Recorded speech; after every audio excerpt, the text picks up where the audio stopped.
মোমোসগুলো দারুণ স্টিম, একদম সফট আর juicy. Chicken কাবাবটাও মজাদার, বাইরে ক্রিস্পি, ভেতরে একদম টেন্ডার। আজকে সন্ধ্যায় ফ্যামিলিকে নিয়ে একটু ঘুরতে বেরিয়ে পড়লাম।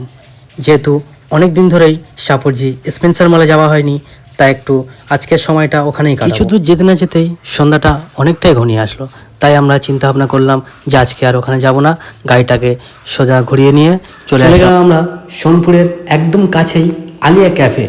জায়গাটি আমার খুবই সুন্দর লাগে, ভালো লাগে। এখানে আগের থেকে অনেক কিছু চেঞ্জ হয়েছে। তো কিছুক্ষণ ঘোরাঘুরি করার পরে রিল্যাক্স হয়ে আমাদের ওয়েটারদারকে ডেকে আমরা আমাদের খাবারটি অর্ডার দিয়ে দিলাম। আগেই ভাবছিলাম যে আমার ওয়াইফকে এখানে নিয়ে আসবো, কিন্তু সময় হয়ে ওঠেনি, ওই জন্য আসতে পারিনি। দারুণ স্টিম, একদম সফট আর জুসি।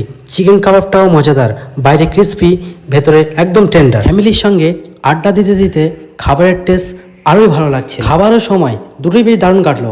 আশা করি আবারও আসবে এখানে। ক্যাব থেকে একটু ফ্রেশ হয়ে বেরিয়ে পড়লাম আমরা। ভাবলাম আজকের সন্ধ্যাটা এখানেই শেষ না করি, তাই রওনা দিলাম ভাঙড়ের 99 চলে এলাম ভাঙড়ের 99-এ। এখানকার পরিবেশ একেবারে ফ্যামিলির সাথে ঘুরতে এসে জায়গাটা বেশ জমে উঠল। সন্ধ্যাটাও একদম পারফেক্ট হয়ে গেল। ফ্যামিলি আড্ডা, একটু স্পেশাল টাইম। কিছুদিন আগে দেখেছিলাম 15 আগস্টের জন্য অফার চলছে 99-এ সব কিছুই।